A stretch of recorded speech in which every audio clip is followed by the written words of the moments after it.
नमस्कार साथियों, the career mentor के ऑफिशियल यूट्यूब चैनल पर आप सभी का स्वागत है। तो जैसा कि आपने पिछले वीडियो में देखा कि हमने बायोलॉजी के कुछ प्रीवियस ईयर एमसीक्यूज की प्रैक्टिस की थी, जो कि पिछले सालों में जो पीएटी एग्जाम है उसमें आए हुए हैं। आज का जो हमारा सेशन है वो भी इन्हीं क्वेश्चन पर आधारित है, जो कि पिछले सालों में प्रीवियस ईयर में आए हुए हैं और जो हमारे फुल टेस्ट में भी आपको दिए जाते हैं।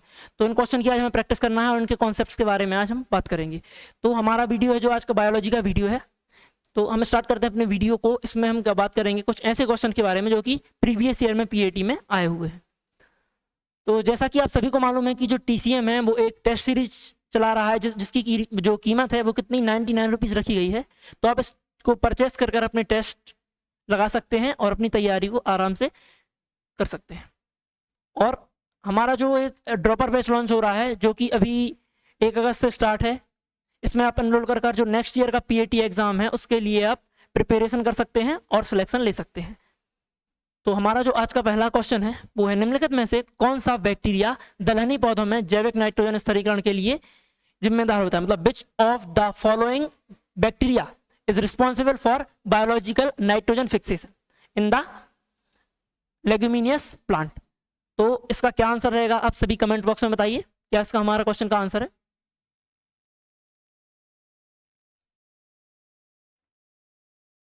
तो अगर हम नाइट्रोजन के स्थिरीकरण के बारे में बात करते हैं, तो नाइट्रोजन का स्थिरीकरण एक ऐसी प्रक्रिया है जिसके द्वारा जो वायुमंडल में नाइट्रोजन उपस्थित है उसका स्थिरीकरण कर उसको पेड़ पौधों के द्वारा उपयोग में लाया जाता है। तो नाइट्रोजन का जो स्थिरीकरण है वो ऐसी प्रक्रिया है जिसमें नाइट्रोजन का क्या किया जाता है, नाइट्रोजन को सरल घटकों में क्या कर तोड़कर पेड़ पौधों के द्वारा उसे उपयोग में लाया जाता है। तो जैसे कि आप यहाँ पे देख रहे हैं, आप एक नाइट्रोजन जो है वायुमंडल में उपस्थित नाइट्रोजन है, वो कुछ बैक्टीरिया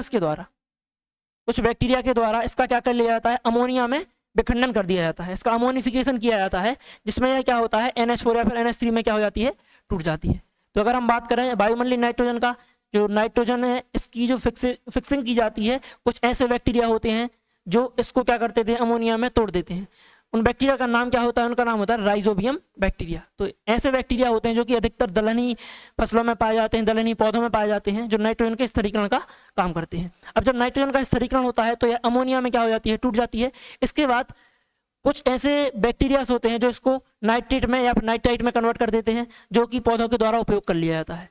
तो अगर हम बात करें वायुमंडलीय नाइट्रोजन की, तो उससे पहले किसमें कुछ बैक्टीरिया द्वारा, जैसे राइजोबियम बैक्टीरिया हो गया, इसके द्वारा किसमें कन्वर्ट कर दिया जाता है, अमोनिया में कन्वर्ट कर दिया जाता है। फिर उसके बाद इसे क्या किया जाता है, नाइट्रेट या फिर नाइट्राइट में कन्वर्ट कर दिया जाता है, जिसके बाद पेड़ पौधे इसका क्या कर लेते हैं, पोषक तत्वों के रूप में उपयोग कर लेते हैं। और कुछ ऐसी नाइट्रोजन जो बाद में शेष बचती है वो क्या कर की जाती है, वायुमंडल में वापस रिलीज कर दी जाती है। तो इस तरीके से जो नाइट्रोजन का साइकिल लगातार चलता रहता है। पहले नाइट्रोजन जो वायुमंडलीय नाइट्रोजन है उसका अमोनिया में परिवर्तन किया जाएगा, फिर नाइट्रेट में परिवर्तन किया जाएगा, फिर जो भी शेष नाइट्रोजन बचेगी वो वापस वायुमंडल में क्या कर दी जाती है, छोड़ दी जाती है। तो इस तरीके से साइकिल चलता रहता है। अगर हम नाइट्रोबैक्टर के बारे में बात करें तो यह ऐसे बैक्टीरिया होते हैं जो अमोनिया को नाइट्राइट में क्या कर देते हैं, कन्वर्ट कर देते हैं। जो अमोनिया को क्या करते हैं, ये जो होते हैं अमोनिया तो किस में कन्वर्ट करते हैं, नाइट्राइट में।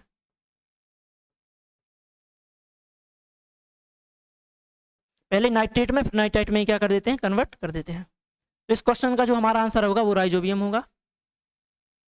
अगर हम राइजोबियम के बारे में और आगे बात करें तो जो राइजोबियम होता है यह एक ऐसा बैक्टीरिया है जो कि दलहनी पौधों में पाया जाता है। दलहनी पौधों की जड़ों में ग्रंथियों के रूप में पाया जाता है और यह वायुमंडलीय नाइट्रोजन को क्या करता है, अमोनिया में परिवर्तित करता है।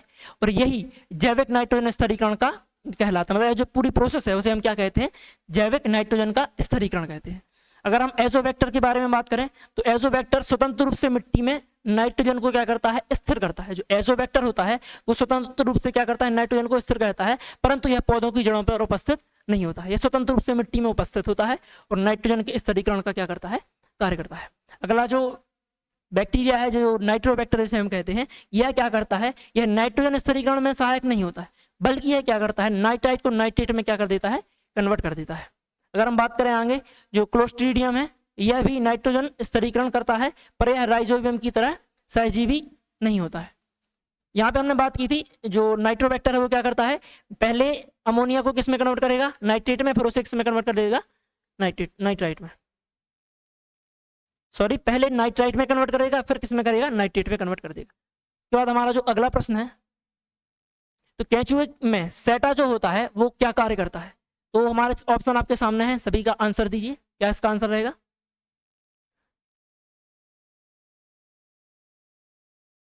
अगर हम सेटा के बारे में बात करते हैं तो जो सेटा होता है वो केंचुए में क्या करता है, मोशन प्रदान करता है। जो सेटा होता है केंचुए में मोशन प्रदान करता है। एक्चुअल में सेटा कहलाते क्या है, तो है केंचुए के शरीर पर या त्वचा पर ऐसी संरचना होती है जो कि इस तरीके से उसके शरीर पर पाई जाती है। यहाँ पर कुछ ऐसी संरचनाएं पाई जाती हैं जो कि क्या करती हैं, केंचुए को गति करने में सहायता करती हैं और उसको लोकोमोशन प्रदान करती हैं। तो केंचुए की सतह पर या फिर केंचुए की त्वचा पर कुछ ऐसी संरचनाएं पाई जाती हैं जिन्हें हम सेटा बोलते हैं, और यह क्या करती हैं, केंचुए को गति प्रदान करती हैं। इनका काम क्या होता है, जो सेटा है इसका काम क्या होता है, केंचुए को गति प्रदान कर, इसका कार्य होता है।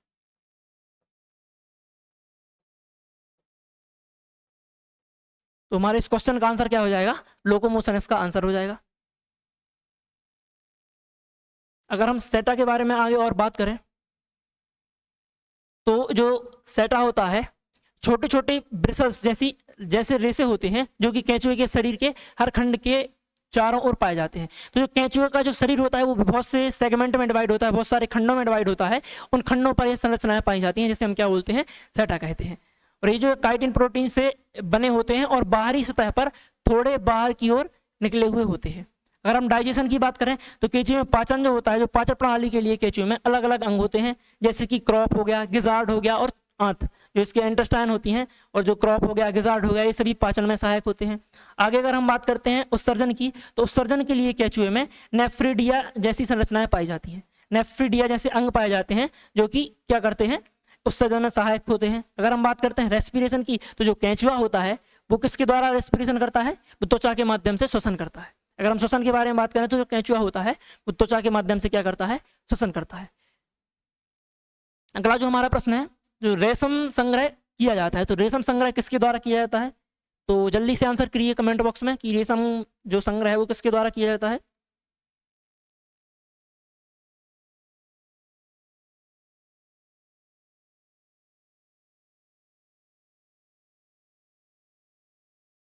अगर हम बात करें रेशम संग्रह की, तो जब रेशम कीट होते हैं वो अपने चारों तरफ एक ऐसी संरचना बना लेते हैं जो कि धागों के समान एक संरचना होती है, एक कोकून टाइप की ऐसी संरचना बना लेते हैं जो क्या करती है, रेशम का संग्रह का कार्य करती है, और जिसको आगे हम क्या करते हैं, औद्योगिक स्तर पर रेशम के रूप में भी प्रयोग कर सकते हैं। तो ये जो रेशम संग्रह है वो किसके द्वारा, किस में होता है, कोकून में होता है।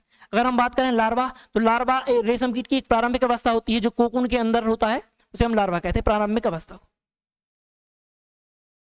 तो अगर वयस्क के बारे में बात करें तो यह रेशम का उत्पादन नहीं करता है। रेशम के उत्पादन में लार्वा उत्पादन करने में सहायक होता है और जो कोकून है इसके रूप में उत्पादन करता है। तो अगला जो हमारा प्रश्न है, अगर हम बात करते हैं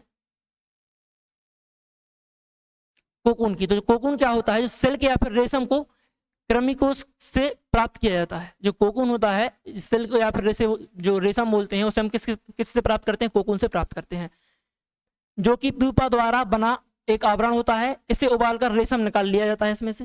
अगर हम बात करें लार्वा की, तो जो लार्वा होता है रेशम बनाता है, पर रेशम उससे नहीं निकाला जाता, मतलब ये रेशम बनाने में सहायक होता है, पर रेशम निकाला किससे जाता है, कृमिकोष से निकाला जाता है, कोकून से निकाला जाता है। और अगर प्यूपा के बारे में हम बात करें तो प्यूपा क्या होता है, प्यूपा कोकून के अंदर होता है लेकिन यह रेशम स्रोत नहीं होता है। और अगर एडल्ट की बात करें तो एडल्ट भी क्या करता है, रेशम का उत्पादन नहीं करता है। तो ये हमारा क्वेश्चन है, इसका आंसर क्या था, कोकून था। आगे हमारा जो क्वेश्चन है वो है क्या, जंतुओं के वर्गीकरण का क्या आशय है या क्या आधार है। तो आपके सामने 4 ऑप्शन है, इनमें से बताइए कि कौन सा आधार है जंतुओं के वर्गीकरण का, कौन सा आधार है जंतुओं के वर्गीकरण का।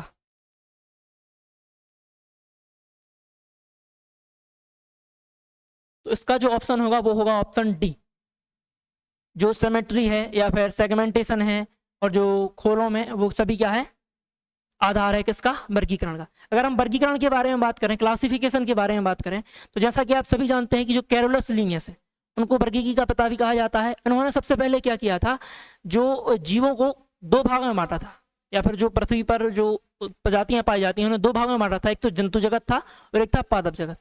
तो अगर हम बात करते हैं इसकी वर्गीकरण की, तो जो कैरोलस लीनियस है, एक साइंटिस्ट का नाम आता है जिनका नाम है कैरोलस लीनियस। अगर हम क्लासिफिकेशन के बारे में बात करते हैं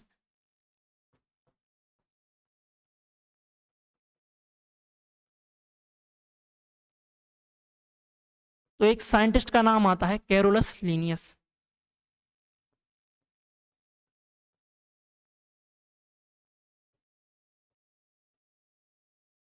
इन्होंने क्या किया था, दो जगत वर्गीकरण दिया था। इन्होंने क्या दिया था, दो जगत वर्गीकरण।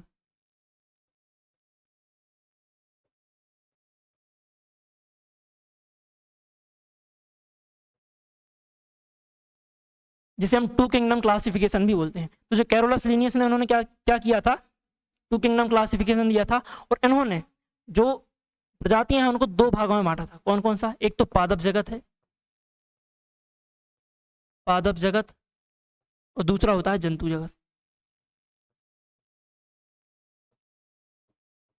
पहला होता है पादप जगत और दूसरा होता है जंतु जगत, मतलब प्लांट किंगडम और एनिमल किंगडम। तो दो भागों में इन्होंने बांटा। इसके बाद बहुत साइंटिस्ट आए और भी, जिन्होंने क्या किया, पहले 3 किंगडम क्लासिफिकेशन आया, 4 आया, उसके बाद 5 आया, जो कि अभी सर्वमान्य है। तो ये 5 किंगडम क्लासिफिकेशन है जो कि RSV टेकर के द्वारा दिया गया था। इसमें जीवों को 5 वर्गों में रखा गया है, 5 भागों में बांटा गया है, जिसमें मोनेरा, प्रोटेस्टा है, कवक है, पादप है और जंतु है। ये 5 जगत इसमें सम्मिलित है। तो अगर हम बात करते हैं क्लासिफिकेशन की, तो इस तरीके से उसका वर्गीकरण किया गया है, किसके द्वारा, कैरोलस लीनियस के द्वारा।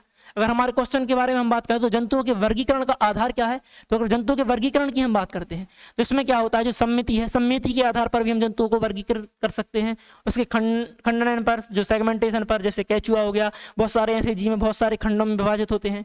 कुछ ऐसे जीव होते हैं जो कि सम्मिति, मतलब कुछ उनकी संरचनाएं समान होती हैं, पंखों की संरचनाएं, पंखों की आकृति समान होती है, उनकी उत्पत्ति समान होती है। तो इस तरीके से हम क्या कर सकते हैं, इनको वर्गीकृत कर सकते हैं।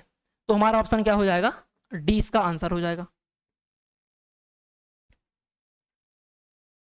अगर हम अगले प्रश्न के बारे में बात करते हैं तो अगला जो हमारा प्रश्न है इसमें क्या है, तो जो जानवरों का वर्गीकरण है उनके शरीर की विशेषताओं पर आधारित होता है। जैसे कि उसकी सममिति क्या है, सिमेट्री, जिसे हम सम्मिति बोलते हैं। शरीर का संतुलन द्विपार्श्वीय है या फिर त्रिज्या रूपी है, मतलब 2 भागों में विभाजित है शरीर, या फिर एक भाग में ही विभाजित है, या फिर त्रिज्या रूपी है, रेडिकल फॉर्म में है। तो इस तरीके से हम उसकी सम्मिति के बारे में बता सकते हैं। अगर सेगमेंटेशन के बारे में बात करें तो जो शरीर है वो खंडों में बटा हुआ होता है, जैसे केचुए का शरीर हो गया, और बहुत सारे वर्म हैं, बहुत सारे ऐसे कृमि हैं जो क्या होते हैं, खंडों में विभक्त होते हैं। अगर हम बात करें तो जो कोलोम है उसके बारे में भी शरीर में गुहा की उपस्थिति होती है, इसलिए इसका सही उत्तर क्या हो जाएगा, ऑल ऑफ दिस हो जाएगा।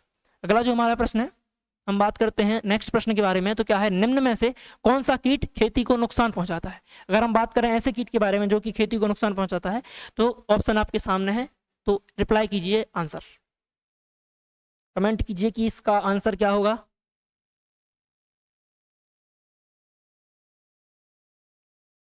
तो अगर हम बात करें एक ऐसे कीट की जो कि खेती को नुकसान पहुंचाता है, तो उसके रूप में मुख्य रूप से ग्रासहोपर का नाम लिया जाता है, जो जिसे हम क्या कहते हैं, टिड्डा कहते हैं।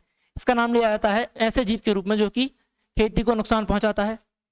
अगर हम बात करते हैं ऐसे जीव के बारे में जो खेती को नुकसान पहुंचाता है, तो कौन सा आता है, टिड्डा। अगर हम बात करते हैं सिल्क वर्म, रेशम का कीड़ा, तो ये क्या करता है, रेशम उत्पादन में सहायक होता है, रेशम उत्पादन में सहायक होता है। और रेशम कीट पालन को हम क्या कहते हैं, सेरीकल्चर। इसे क्या कहा जाता है, सेरीकल्चर। तो इस तरीके से हम रेशम कीट का पालन को क्या नाम देते हैं, सेरीकल्चर।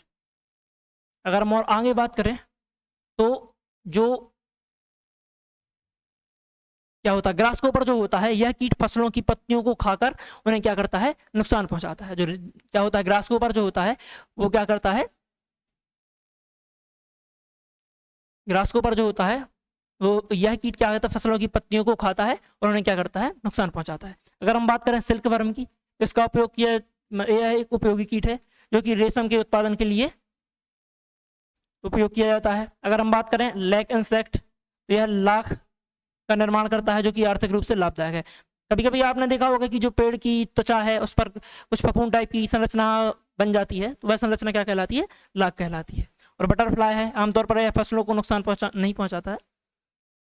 तो अगला जो हमारा प्रश्न है वो क्या है, जो टाइलोसोल्स है, क्या है, टाइफ्लोसोल्स है, वो क्या होते हैं, किसके आंत्र में उत्पन्न होते हैं। अगर हम टाइफ्लोसोल्स के बारे में बात करें तो किसके आंत्र में उपस्थित होते हैं, इसके बारे में आप सभी को बताना है। आपके ऑप्शन आपके सामने है, तो जल्दी से इसका आंसर कमेंट में रिप्लाई कीजिए।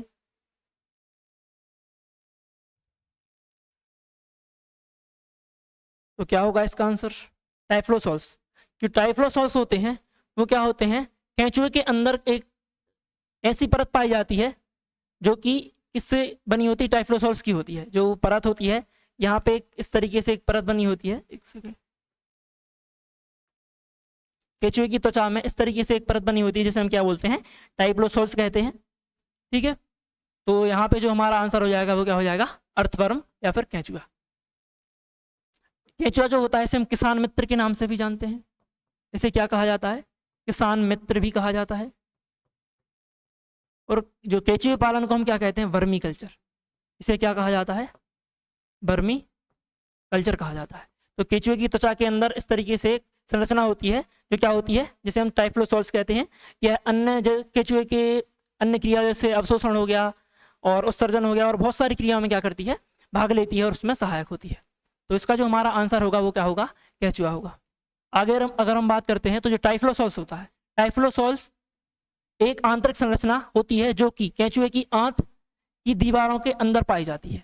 ठीक है, यह एक प्रकार की आंत की अंदरूनी परत से जठरस क्या करती है, जठरांतरी होती है। ठीक है, अगर हम बात करते हैं इसके कार्य के बारे में तो यह केंचुए की आंतरिक सतह को बढ़ाती है जिससे पोषक तत्वों का अवशोषण और अधिक प्रभावी तरीके से हो पाता है। अगर हम बात करें तो इसका काम क्या होता है, तो जो टाइफ्लोसोल्स होती है वो कोशिक जो केंचुआ है, केंचुए के अंदर की जो त्वचा है उसके सतह को क्या कर देती है, बढ़ा देती है, जिस कारण जो अवशोषण है वो क्या हो जाता है, आसानी से हो जाता है और बहुत अधिक मात्रा में अवशोषण कर सकते हैं। अगर हम बात करें, क्योंकि केंचुए की जो पाचन प्रणाली है साधारण होती है, इसलिए टाइफ्लोसोल्स जैसी संरचना जरूरी होती है ताकि अधिकतम पोषक तत्व जो होते हैं वो आंत में अवशोषित हो सके। तो हमारा इसका जो आंसर होगा वो क्या होगा, टाइफ्लोसोल्स होगा। आगे अगर हम बात करते हैं तो जो अगला हमारा प्रश्न है,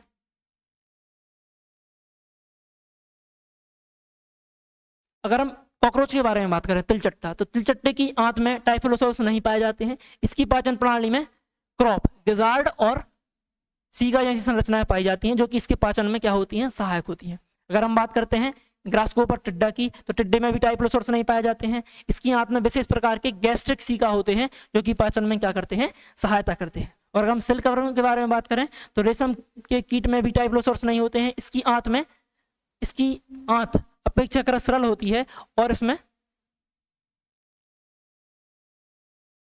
क्या होता है, विशेष पाचन ग्रंथियां होती हैं, परंतु टाइफ्लोसोल्स में अनुपस्थित होते हैं। आगे अगर हम अगले प्रश्न के बारे में बात करते हैं तो अगला जो हमारा प्रश्न है, संवहनी पुल का त्रिज्या व्यवस्थापन पाया जाता है। जो संवहनी पुल का त्रिज्या व्यवस्थापन किसमें पाया जाता है, तो ऑप्शन आपके सामने है, जल्दी से इसका आंसर रिप्लाई कीजिए कमेंट में। तो क्या है इसका आंसर, रिप्लाई कीजिए इसका आंसर।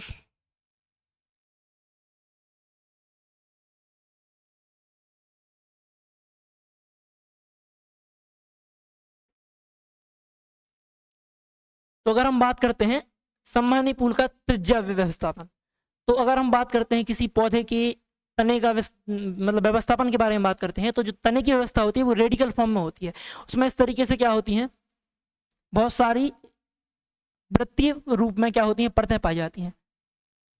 इस तरीके से ऐसी सर्कुलर लेयर होती हैं इस तरीके से, जो क्या होती हैं,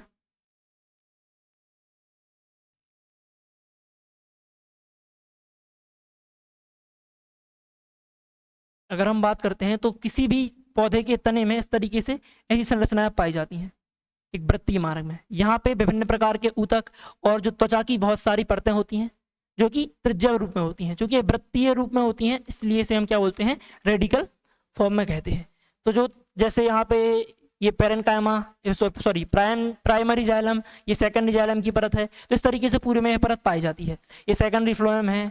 उसके बाद बहुत सारी ऐसी परतें हैं, ये कॉर्क है ऊपर जिसे हम एंडोडर्म बोलते हैं। उसके बाद एक्सोडर्म, एंडोडर्म, ऐसी बहुत सारी परतें इसमें पाई जाती हैं। तो इस तरीके से क्या होती है, इसकी संरचना होती है। अगर हम संवहनी पुल का त्रिज्या रेडिकल व्यवस्थापन जो है वो कहाँ पाया जाता है, मुख्य रूप से रूट में पाया जाता है। रूट में क्या है, मूल में उपस्थित होता है।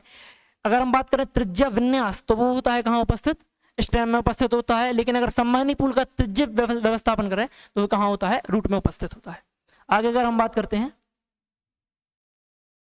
जो त्रिज्य विन्यास के बारे में अगर हम बात करें, तो त्रिज्य व्यवस्था का अर्थ होता है कि जाइलम और फ्लोएम जड़ में एक ही संवहनी पुल में ना होकर अलग अलग रेखाओं में क्या होते हैं, स्थित होते हैं। यानी वे एक दूसरे के आमने सामने उपस्थित होते हैं, व्यवस्थित होते हैं। तो जो रेडियल व्यवस्था का अर्थ क्या होता है, इसमें जाइलम और फ्लोएम जो होते हैं एक ही संवहनी पुल में ना होकर अलग अलग इनके आमने सामने क्या होते हैं, व्यवस्थित होते हैं। इसमें जाइलम और फ्लोएम विभिन्न रेखाओं में क्या होते हैं, वैकल्पिक रूप से स्थित होते हैं। अगला जो हमारा प्रश्न है, सिर्फ फ्लोएम में क्या होता है, मतलब फ्लोएम में सिर्फ क्या पाया जाता है। तो अगर हम बात करते हैं फ्लोएम की, तो आपके सामने 4 ऑप्शन है, इनमें से आपका एक सही आंसर है। तो जल्दी से अपना सही आंसर रिप्लाई कीजिए।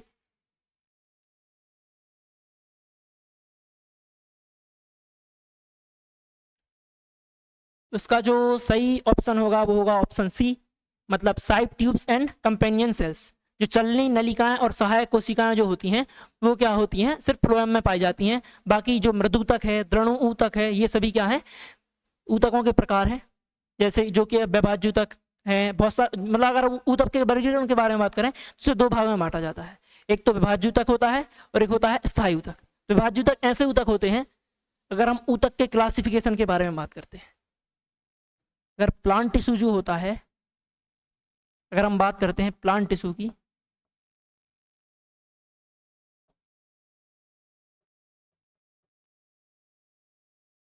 प्लांट टिश्यू इसे 2 भागों में बांटा जाता है। एक तो मेरिस्टेमेटिक टिश्यू,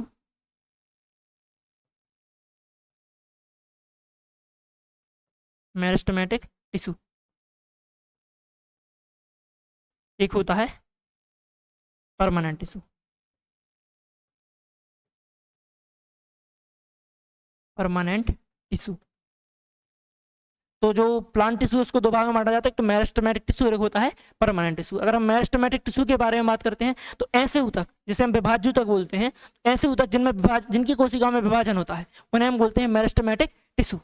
और ऐसे ऊतक जिनकी कोशिकाओं में विभाजन संभव नहीं होता है वो क्या कहलाते हैं, परमानेंट टिश्यू कहलाते हैं। अगर विभाज्यूतक के बारे में हम बात करें तो इन्हें 3 भागों में बांटा गया है। एक तो एपिकल मेरिस्टेमेटिक टिश्यू होता है, एक लेटरल मेरिस्टेमेटिक टिश्यू होता है और एक इंटरसेल्युलरी मेरिस्टेमेटिक टिश्यू होता है। 3 भागों में बांटा गया है। एक तो पार्श्ववर्ती विभाज्यूतक, अंतर्वेशी विभाज्यूतक और एक होता है पार्श्व विभाज्यूतक, अंतर्वेशी विभाज्यूतक।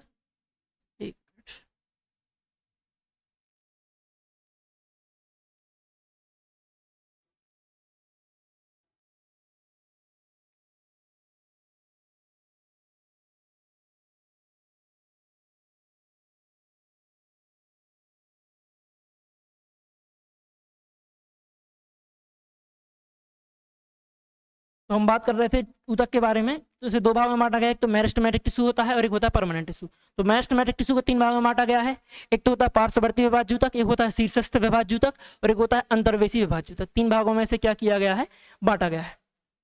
और अगर हम परमानेंट टिश्यू के बारे में बात करें तो उससे भी हमने 2 भागों में बांटा है। एक तो सरल स्थायी ऊतक होता है, एक होता है जटिल स्थायी ऊतक, मतलब सिंपल परमानेंट टिश्यू और एक होता है कॉम्प्लेक्स परमानेंट टिश्यू। तो इसका जो हमारा आंसर होगा वो क्या होगा, सिर्फ फ्लोएम में क्या होता है, जो साइड ट्यूब्स हैं और कंपेनियन सेल्स इसमें क्या होती हैं, पाई जाती हैं।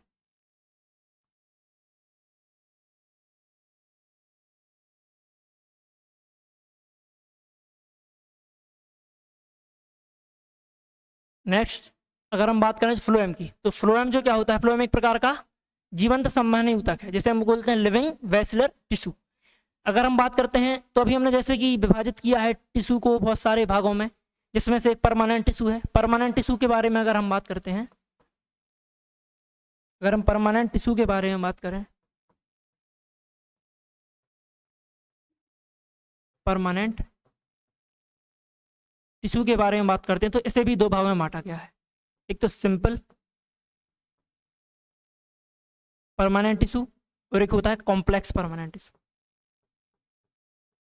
Complex permanent tissue. अभी जो सिंपल परमानेंट टिश्यू है इसे भी 3 भागों में बांटा गया है, जो पेरेन्काइमा, कोरेन्काइमा और स्क्लेरेन्काइमा। अगर हम बात करते हैं कॉम्प्लेक्स परमानेंट टिश्यू तो ये 2 प्रकार के होते हैं, एक तो होता है जाइलम, एक होता है फ्लोएम। तो अगर हम बात कर रहे हैं फ्लोएम की, तो जो फ्लोएम होता है, फ्लोएम एक प्रकार का जीवंत संवहनी ऊतक है, ठीक है। जो जाइलम और फ्लोएम है, इन दोनों को सम्मिलित रूप से हम संवहनी ऊतक भी बोलते हैं। क्यों? क्योंकि इनका काम होता है भोज्य पदार्थ और जल का संवहन करना। जो जाइलम होता है, ये जो जाइलम होता है यह क्या करता है? जल का संवहन करता है। जल का, ये क्या करता है? जल का संवहन करता है। और अगर हम बात करते हैं फ्लोएम की, तो ये क्या करता है? भोज्य पदार्थों का संवहन करता है। इसका कार्य होता है भोज्य पदार्थों का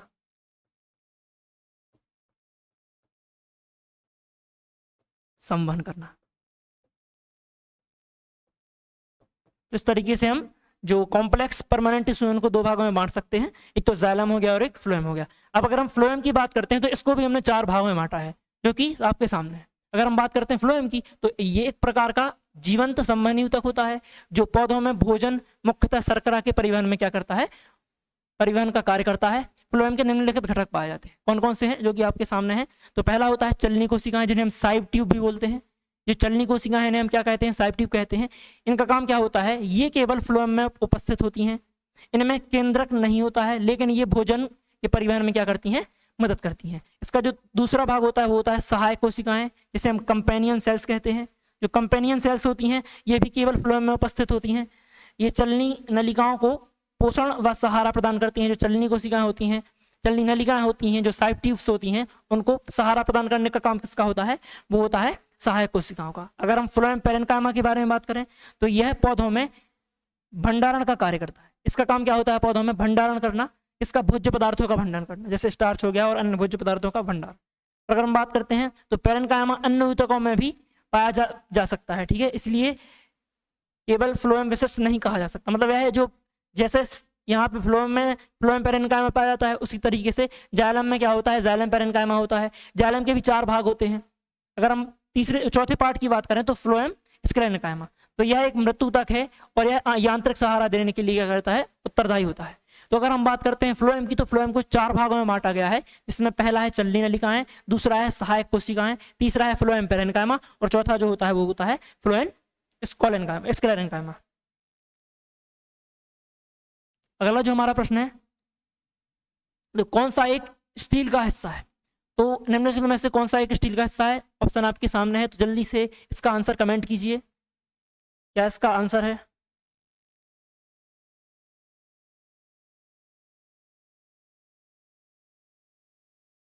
कौन सा एक स्टील का हिस्सा है? तो आपके सामने ऑप्शन दिए गए हैं, जल्दी से इसका आंसर कीजिए। इसका आंसर होगा परिस्थि, मतलब पेरिसाइकिल। पेरिसाइकिल क्या होता है?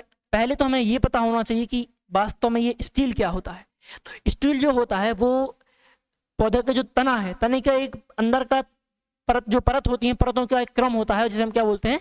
स्टील कहते हैं। तो अगर हम स्टील के बारे में बात करें तो स्टील क्या होता है? जो स्टील जो होता है, स्टील पौधों की जड़ या फिर तने के भीतरी भाग को कहते हैं, जिसमें संवहनी ऊतक और जैसे जाइलम और फ्लोएम हो गया तथा उनके चारों ओर की कुछ संरचनाएं शामिल होती हैं। तो जो अंदर का जो भाग होता है उसे हम क्या कहते हैं? स्टील कहते हैं। पौधों की जो जड़ है और तनों के भीतर जो क्या होता है? भाग होता है, उसे हम क्या बोलते हैं? स्टील कहते हैं। इसमें क्या होता है? संवहनी ऊतक उपस्थित होते हैं और अन्य कई ऐसी संरचनाएं होती हैं जो इसके अंदर सम्मिलित होती हैं। स्टील में क्या क्या आता है? जैसे कि अगर हम बात करते हैं तो पेरिकल जो परिस्थिति है, पेरिसाइकिल है, वो स्थिति में क्या है? स्टील में उपस्थित होता है। यह एंडोडर्मिस के ठीक अंदर एक पतली परत होती है। जो एंडोडर्मिस होती है, जो क्या होता है? तने की अगर हम बात करें, तने के अंदर एक ऐसी परत पाई जाती है मध्य में, जिसे हम क्या कहते हैं? एंडोडर्मिस कहते हैं। और इसके अंदर एक और अन्य परत पाई जाती है, जिसे हम क्या कहते हैं? पेरिसाइकिल कहते हैं। यहीं से पार्श्व जड़ें निकलती हैं, उत्पन्न होती हैं। जो पार्श्व जड़ें होती हैं, लेटरल रूट्स होती हैं, जो कि अलग से, जैसे मान लो एक मुख्य जड़ है, अगर हम बात करें तो एक मुख्य जड़ है, उससे कुछ इस तरीके से ऐसी जड़ें निकली हुई होती हैं, जिन्हें हम क्या कहते हैं? पार्श्व जड़ें कहते हैं। तो इसी सतह से क्या होती हैं? निकली हुई होती हैं। अगर हम आगे बात करते हैं तो क्या है, एक ये क्या है, वैस्कुलरी बंडल्स जो कि जाइलम और फ्लोएम है, क्या क्या करते हैं, जल और भोजन के परिवहन के लिए उत्तरदायी होते हैं, हमने अभी बात की।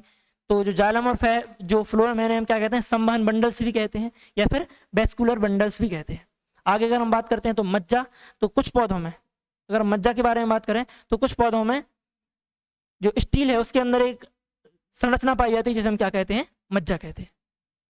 अगला जो हमारा प्रश्न है क्या है, निम्नलिखित में से कौन सा केवल पत्तियों पर पाया जाता है। तो निम्नलिखित में से कौन सा ऐसा अंग है या फिर ऐसा कारक है जो केवल पत्तियों में पाया जाता है। ऑप्शन आपके सामने है, वैसे भी यहाँ पे तो टिक लगा ही हुआ है। इसका जो आंसर है वो क्या होगा, जलरंध्र। तो जो जलरंध्र होते हैं वो केवल पत्तियों में पाए जाते हैं, वो क्यों पाए जाते हैं उसके बारे में हम बात करते हैं। तो जो जलरंध्र होते हैं वो केवल क्या होते हैं, पत्तियों में पाए जाते हैं। और इसका काम क्या होता है, जब तापमान कम होता है, जैसे रात्रि के समय में या फिर सुबह के समय में जब तापमान कम होता है, तो यह बाष्पोत्सर्जन में क्या करते हैं, सहायता करते हैं, मतलब जल, पत्तियों से जल को निष्कासित करने में सहायता करते हैं। और यह मुख्यतः है, जैसे मान लो ये कोई पत्ती है,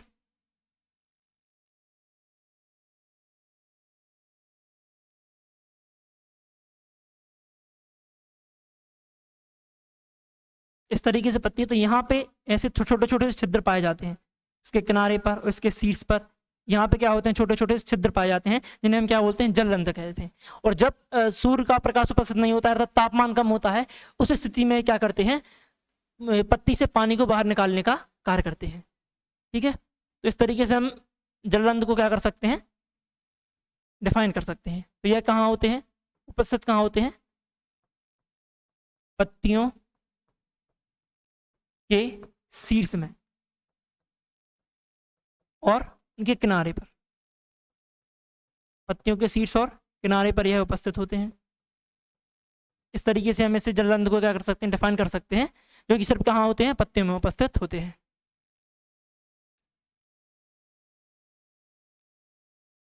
आगे अगर हम बात करते हैं तो क्या होते हैं ये जलरंध्र, तो केवल पत्तियों पर पाए जाते हैं। पहली बात, यह पत्तियों को की नोक या फिर किनारों पर उपस्थित होते हैं। इससे तो एक विशेष रचना होती है। इसका कार्य क्या होता है, गैटेशन, यानी कि पानी की बूंदों का उत्सर्जन, विशेष रूप से सुबह के समय जब क्या होता है, तापमान बाष्पोत्सर्जन नहीं होता है। जब बाष्पोत्सर्जन नहीं होता है तो यह बूंदों के रूप में क्या करता है, पानी का उत्सर्जन करता है पत्तियों से। अगर हम बात करते हैं परिकाष्ठ की, तो यह एक प्रकार का बाह्य ऊतक है जो कि तने और जड़ में पाया जाता है। अगर परिकाष्ठ के बारे में बात करें तो ये क्या होता है, एक प्रकार का बाह्य ऊतक होता है जो कि तने और जड़ में पाया जाता है। अगर हम कैम्बियम के बारे में बात करें तो जैसे अभी हमने बात की थी कि जो मेरिस्टेमेटिक टिश्यू है उसको 3 भागों में बांटा गया है, जिसमें लेटरल है, एपिकल मेरिस्टेमेटिक टिश्यू है और इंटरसेलुलर मेरिस्टेमेटिक टिश्यू है। 3 भागों में बांटा गया है। तो जो पार्श्ववर्ती विभाज्य ऊतक है उसी का एक भाग होता है, उसी का एक रूप होता है जिसे हम क्या बोलते हैं, कैम्बियम बोलते हैं। यह भी एक प्रकार का मेरिस्टेमेटिक टिश्यू है। और उत्तरदायी होता है क्या, माध्यमिक वृद्धि, मतलब जो सेकेंडरी ग्रोथ होता है उसके लिए कौन उत्तरदायी होता है, कैम्बियम उत्तरदायी होता है। आगे अगर हम बात करते हैं किसके बारे में, स्टार्च या फिर स्टार्च आवरण के बारे में, तो यह जड़ों और तनों में पाया जाता है, पाया जाने वाला एक आंतरिक आवरण है। ठीक है, जिसमें क्या होता है, स्टार्च जमा होता है। तो इस तरीके से हम रंध्र को डिफाइन कर सकते हैं और अन्य विकल्प को भी हम क्या कर सकते हैं, डिफाइन कर सकते हैं। अगला जो हमारा प्रश्न है, जो अंतस्त्वचा है में क्या पाया जाता है। अगर अंतस्त्वचा के बारे में हम बात करें तो उसमें क्या पाया जाता है, ऑप्शन आपके सामने है। ऑप्शन है क्या, एस्पिरिन पट्टी या फिर मंडकण या फिर क्यूटिल या खनिज कण। तो जल्दी से इसका आंसर कमेंट में टाइप कीजिए, क्या इसका आंसर होगा।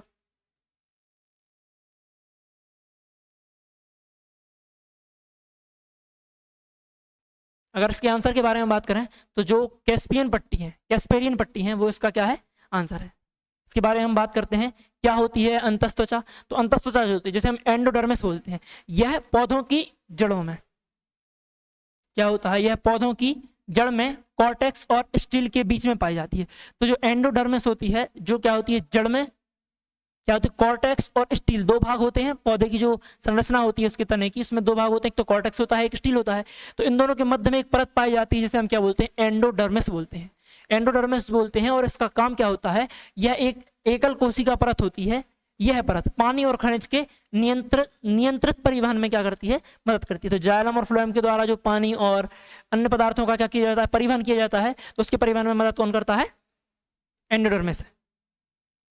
अगर हम कैस्पेरियन पट्टी के बारे में बात करें तो यह एंडोडर्मल कोशिकाओं की एक पार्श्वभित्ति में पाई जाती है। जो कैस्पेरियन स्ट्रिप है, कैस्पेरियन पट्टी है, यह क्या होती है, जो एंडोडर्मिस है, इसकी कोशिकाओं की पार्श्वभित्तियों में पाई जाती है। मतलब जो इसकी कोशिकाओं के अंदर एक अन्य परत होती है, भित्तियां होती हैं, उनमें पाई जाती है। और यह बनी किसकी होती है, सुबेरिन नामक मोम जैसे पदार्थ से बनी हुई होती है, जो कि जल अवरोधक होती है। और यह पट्टी पानी और घुलनशील खनिजों को कोशिकाओं के संपर्क से होकर ही अंदर जाने देती है। इस प्रक्रिया को हम क्या बोलते हैं, सिम्प्लास्टिक पाथवे। इसको हम क्या कहते हैं, सिम्प्लास्टिक पाथवे कहते हैं। तो इस तरीके से हम एंडोडर्मिस और कैस्पेरियन स्ट्रिप है उसको डिफाइन कर सकते हैं। अगला जो हमारा क्वेश्चन है वो क्या है, तो कैम्बियम जिम्मेदार होता है। कैम्बियम किसके लिए जिम्मेदार है, आपके सामने 4 ऑप्शन है, जल्दी से आपका आंसर कमेंट कीजिए, क्या इसका आंसर होगा। तो जो कैम्बियम है वो किसके लिए जिम्मेदार होता है, जल्दी से कमेंट कीजिए इसका आंसर। तो अगर हम बात करते हैं कैम्बियम की, तो इसका जो हमारा आंसर होगा वो होता है सेकेंडरी ग्रोथ। जो कैम्बियम होता है वो सेकेंडरी ग्रोथ के लिए क्या होता है, जिम्मेदार होता है। जैसा कि आप सभी जानते हैं कि जो पादप ऊतक है उसको 2 भागों में बांटा गया है। अभी हमने इसके बारे में बात की थी। जो एक होता है मेरिस्टेमेटिक टिश्यू और एक होता है परमानेंट टिश्यू। तो अगर हम बात करते हैं कैम्बियम की, तो एक ऐसा मेरिस्टेमेटिक टिश्यू है जो कि किसके लिए उत्तरदायी होता है, द्वितीयक वृद्धि के लिए। मतलब इसके जो तने हैं, तने की वृद्धि के लिए क्या होता है, जिम्मेदार होता है। जैसे मान लो ये कोई पौधा है,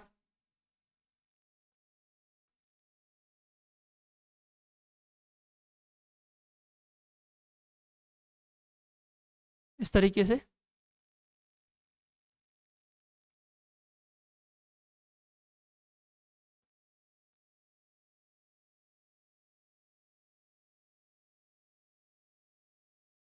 तो यहाँ पे इसकी जो ये मोटाई होती है, इस मोटाई को के लिए कौन जिम्मेदार होता है, इसकी वृद्धि के लिए कौन जिम्मेदार होता है, वो होता है कैम्बियम। और इसकी जो मोटाई की वृद्धि वो कहलाती है सेकेंडरी ग्रोथ। इसे हम क्या कहते हैं, सेकेंडरी ग्रोथ कहते हैं। अगर हम बात करते हैं तो कुछ ऐसे ऊतक होते हैं जो इसके शीर्ष पर पाए जाते हैं। शीर्ष पर पाए जाने वाले ऊतक जिन्हें हम बोलते हैं शीर्षस्थ विभाज्य ऊतक। शीर्षस्थ विभाज्य ऊतक, भाज्योतक, इनका काम होता है पेड़ पौधों की लंबाई बढ़ाना। और यह मुख्य रूप से या तो फिर पौधों के सबसे ऊपरी भाग में शीर्ष में, या फिर यहाँ पे जड़ों में पाए जाते हैं।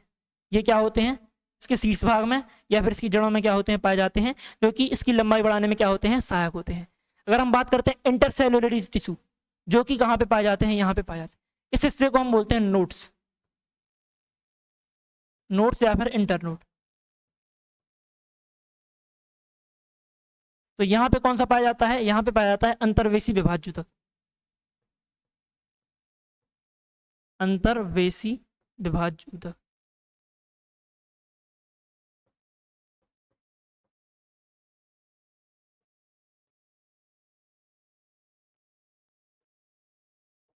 ये कहाँ पर पाया जाता है, नोड और इंटरनोड्स पर पाया जाता है। और अगर हम बात करें तो इसकी लंबाई बढ़ाने के लिए पार्श्ववर्ती विभाज्य ऊतक उत्तरदायी होता है, और उसी का एक भाग होता है क्या, कैम्बियम, जो कि द्वितीयक वृद्धि मतलब उसकी लंबाई बढ़ाने के लिए क्या होता है, लंबाई नहीं सॉरी, इसके तने की मोटाई बढ़ाने के लिए क्या होता है, जिम्मेदार होता है।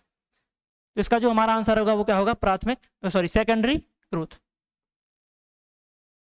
आगे अगर हम बात करते हैं तो वास्तव में सेकेंडरी ग्रोथ होती क्या है, तो पहले तो हम कैम्बियम के बारे में बात करते हैं। यह एक प्रकार का पुनरुत्पादक मेरिस्टेमेटिक ऊतक है, जो कि क्या होता है, जो पार्श्ववर्ती विभाजक ऊतक होता है, लेटरल मेरिस्टेमेटिक टिश्यू होता है, उसी का ही एक उत्पादक होता है। ठीक है, एक ऊतक होता है जो कि पौधों में द्वितीयक वृद्धि के लिए जिम्मेदार होता है। अब ये द्वितीयक वृद्धि क्या कहलाती है, यह वह वृद्धि है जिसके द्वारा तना और जड़ मोटाई में क्या हो जाते हैं, बढ़ते हैं।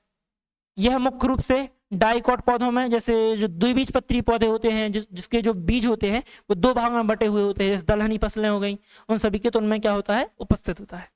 इस वृद्धि का कारण वेस्कुलर कैम्बियम और कॉर्क कैम्बियम है। तो ये कैम्बियम के 2 प्रकार होते हैं, एक तो वेस्कुलर कैम्बियम होता है और एक कॉर्क कैम्बियम होता है।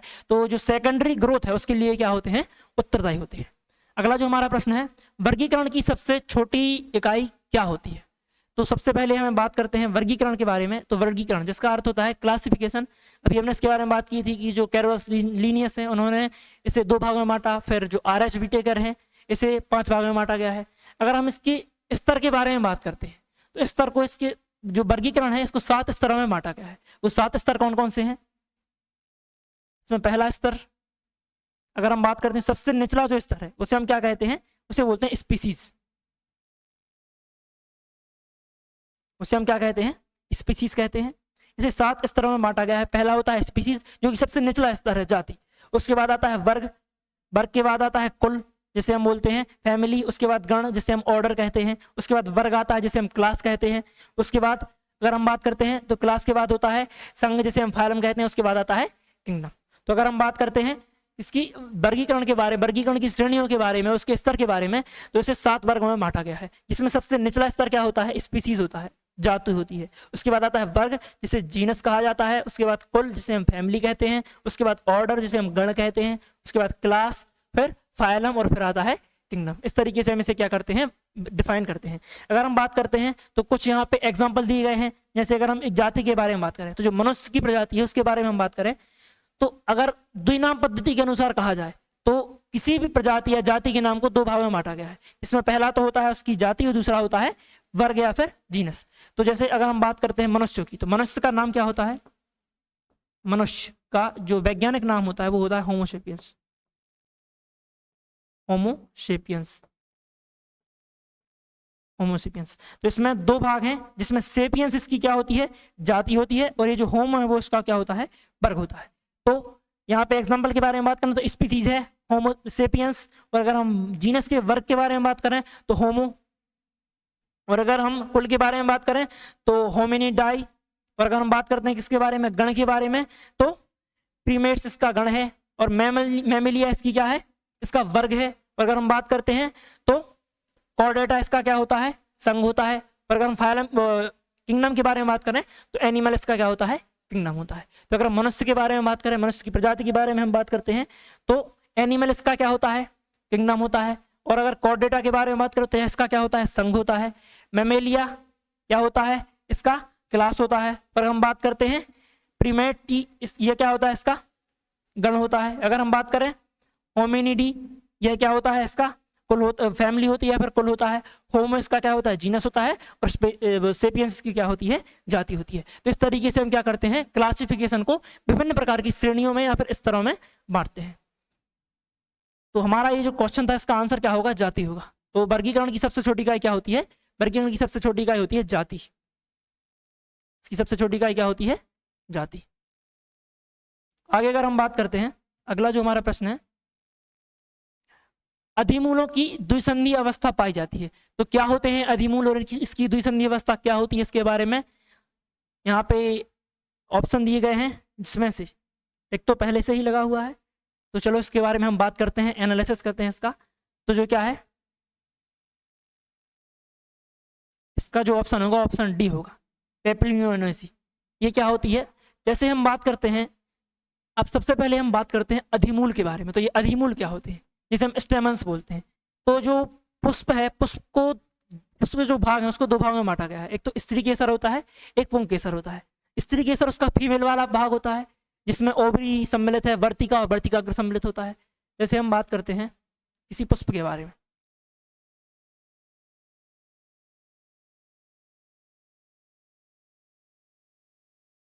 इस तरीके इसका दलपुंज होता है।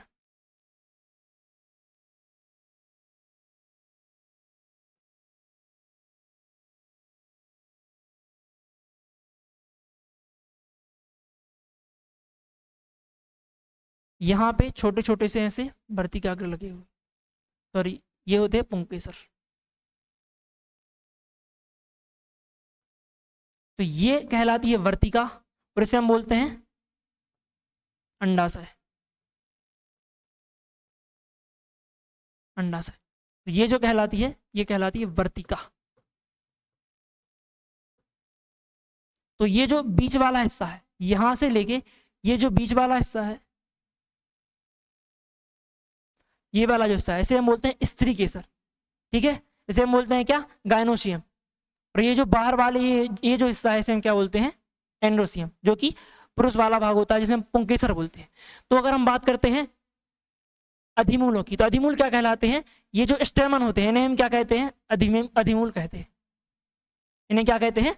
अधिमूल कहते हैं। तो अधिमूल की जो द्विसंधि अवस्था है वो किसमें पाई जाती है, वो पेपिलिनियोएसी में पाई जाती है। इस द्विसंधि व्यवस्था में क्या होता है, इसमें जो पुंकेसर जो होते हैं वो क्या होते हैं, जो 10 पुंकेसर है वो 2 भाग में विभाजित होते हैं। तो पहले भाग में तो 9 होते हैं और दूसरे भाग में क्या होता है, 1 अलग होता है। तो इस तरीके से इसकी व्यवस्था होती है। अगर हम आगे बात करते हैं तो इसकी द्विसंधि व्यवस्था को हम कैसे परिभाषित करते हैं, तो जो क्या होती है, द्विसंधि व्यवस्था होती है, जो इसकी डाइडेलिफस कंडीशन होती है, उसे हम किस तरीके से विभाजित करते हैं, तो पुंकेसर 2 समूह में जुड़े हुए होते हैं, किस तरीके से, या 2 समूहों में जुड़े हुए होते हैं, जिसमें से 10 में से 9 पुंकेसर आपस में जुड़े हुए होते हैं और जो 1 होता है वो अलग से रहता है। तो इस तरीके से इसकी क्या होती है, जो द्विसंधीय व्यवस्था होती है। इसमें द्विसंधीय या 2 गुच्छीय अवस्था कहते हैं। तो इस तरीके से हमारा जो आंसर हो जाएगा वो क्या होगा, इस तरीके से जो क्या है, पेपिलिनियोएसी इसका आंसर हो जाएगा। अगला जो हमारा क्वेश्चन है, जो कंपोजिटी कुल का विशेष लक्षण कौन सा होता है। तभी हमने जो स्तर के बारे में बात की थी, वर्गीकरण के स्तर, जो उसकी श्रेणी है उसके बारे में बात की थी, तो उसमें एक फैमिली आया था। फैमिली में से बहुत सारी फैमिलियों में बांटा गया है जीवों को, जिसमें से एक फैमिली क्या है, कंपोजिटी कुल है, कंपोजिटी फैमिली है। तो इसके बारे में अगर हम बात करें तो इसका एक विशेष लक्षण क्या होता है, इसका एक विशेष लक्षण होता है अधस्थ जायफल। जायफल का मतलब होता है ओवरी। जो स्त्री केसर वाला भाग होता है, जो जाइनोसियम होता है, उसके नीचे गोल भाग होता है, जैसे हम ओवरी बोलते हैं, अंडाशय बोलते हैं। तो अंडाशय जो होता है वो 2 प्रकार का होता है। एक तो होती है इन्फीरियर ओवरी, एक होती है सुपीरियर ओवरी। एक सुपीरियर ओवरी का मतलब क्या होता है, अगर हम सुपीरियर ओवरी के बारे में बात करें,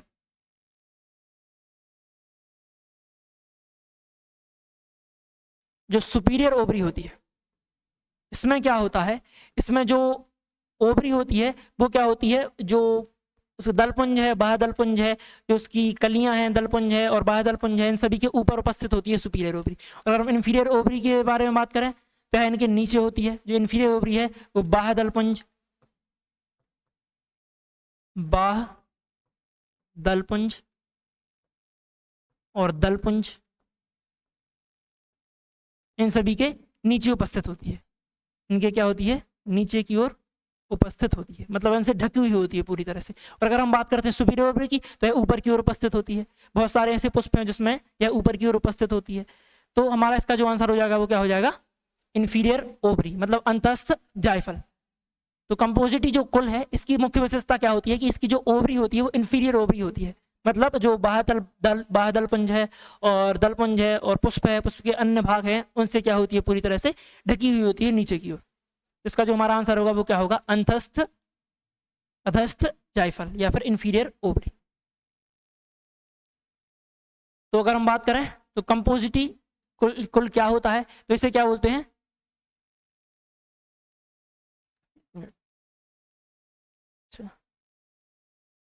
इसे क्या बोलते हैं, एस्टेरेशिया या एस्टेरेसी भी कहा जाता है। यह फूलों का सबसे बड़ा कुल है, ठीक है, यह फूलों का सबसे बड़ा कुल है, जिसमें कौन कौन से फूल आते हैं, इसमें सूरजमुखी जो हो गया, गेंदा हो गया या फिर डेजी, ये सभी फूल इसमें आते हैं। जो सूरजमुखी हो गया है, इसकी जो ओवरी होती है वो ऊपर जो पुष्प का भाग होता है, दलपुंज, बाह्यदलपुंज और अन्य भाग होता है, उसके अंदर इसकी ओवरी क्या होती है, धसी हुई होती है। अगर हम बात करें तो जो गेंदा हो गया, ठीक है, मैरीगोल्ड, इसके भी संरचना इसी प्रकार की पाई जाती है।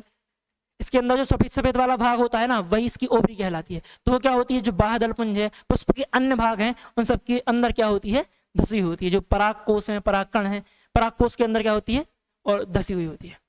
आगे अगर हम बात करते हैं, अगला जो हमारा प्रश्न है, जो मालवेसी कुल की क्या विशेषता है। अगर मालवेसी कुल के बारे में हम बात करें तो इसकी क्या विशेषता है, तो सबसे पहले तो मालवेसी कुल जो होता है वो प्रकार की ऐसी फैमिली है जिसकी प्रमुख विशेषता के बारे में बात करें तो इसका एक संयोजी पुंकेसर होता है।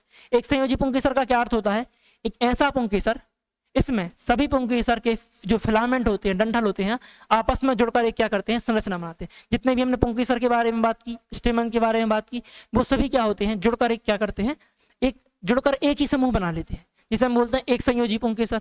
अगर हम बात करें तो यह स्थिति जो मैनलोविस क्या है, यह मोनोडेलिफस कहलाती है। क्या कहलाती है, इस अवस्था को जब सभी के सभी फिलामेंट जो स्टेमन्स हैं, स्टेमन्स के सभी फिलामेंट हैं, वो एक साथ आ जाते हैं, तो उसे हम क्या बोलते हैं, मोनोडेलिफस कहते हैं।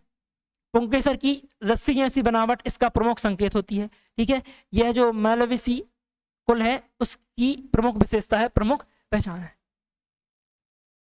तो इस तरीके से हम एक संयोजी पुंकेसर के बारे में डिफाइन कर सकते हैं, इसको परिभाषित कर सकते हैं। अगर हम द्विसंयोजी के बारे में बात करें या फिर बहुसंयोजी के बारे में बात करें, इसमें जो स्टेमन है वो क्या होता है, दो भागों में विभाजित होता है। पुंकेसर दो भागों में विभाजित होता है, इसमें बहुत सारे भागों में अलग अलग होता है। इसका जो आंसर होगा वो क्या होगा, एक संयोजी पुंकेसर। अगला जो हमारा प्रश्न है क्या है, पुंकेसर की चतुर्थी अवस्था किस कुल की विशेषता है। अगर चतुर्थी अवस्था के बारे में बात करें तो किस कुल की विशेषता है। ऑप्शन आपके सामने है, जल्दी से इनका रिप्लाई कीजिए, इनका आंसर का रिप्लाई कीजिए।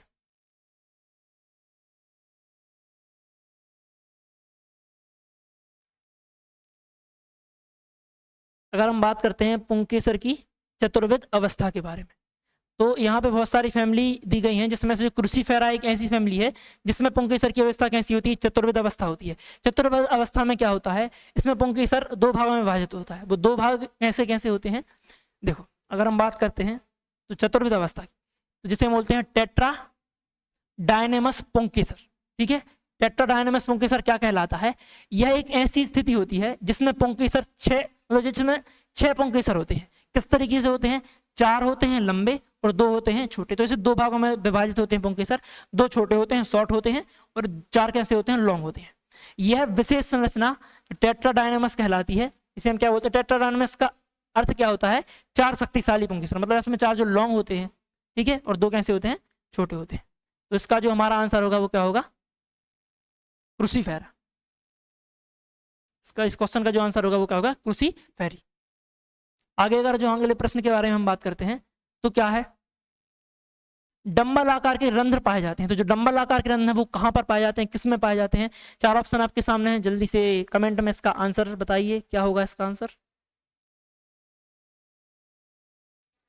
4 ऑप्शन आपके सामने हैं, तो क्या होता है, डंबल आकार के रंध्र किस में पाए जाते हैं, जल्दी से कमेंट कीजिए।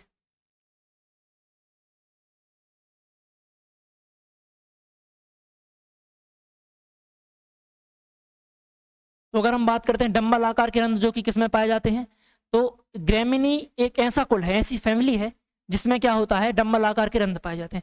अब ये ऐसे नाम है ही जिनको हमें याद करना पड़ेगा, क्योंकि ये फैमिली के नाम है जो कि वैज्ञानिकों के द्वारा रखे गए हैं। तो जैसे मालवेसी हो गया, ग्रेमिनी हो गया, क्रूसीफेरी हो गया और सोलोनेसी है, ये सभी ऐसी फैमिलीज हैं। ठीक है, तो अगर हम बात करते हैं ग्रेमिनी के बारे में, तो ग्रेमिनी में क्या होते हैं, डंबल आकार के रंध्र होते हैं। अब उससे पहले हमें ये मालूम होना चाहिए कि ये रंध्र वास्तव में क्या होते हैं। तो रंध्र जो पत्तियों पर ऐसी संरचनाएं होती हैं जिसे हम क्या बोलते हैं, स्टोमेटा कहते हैं, जो कि बाष्पोत्सर्जन में सहायक होती है। जैसे मान लो कोई पत्ती है,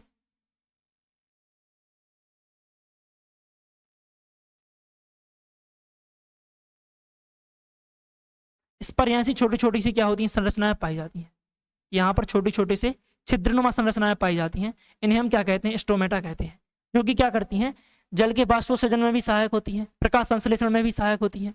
ठीक है, तो अगर हम बात करते हैं रंध्र की, जिसे हम स्टोमेटा कहते हैं, या पत्तियों की सतह पर पाई जाने वाली छिद्रनुमा संरचनाएं होती हैं, जो कि बाष्पोत्सर्जन और प्रकाश संश्लेषण के लिए, प्रकाश को ग्रहण करने के लिए और अन्य बहुत सारी क्रियाओं में क्या होती हैं, सहायक होती हैं। उत्सर्जन में, ऑक्सीजन के आदान प्रदान में और CO2 के आदान प्रदान में यह क्या होती हैं, उत्तरदायी होती है।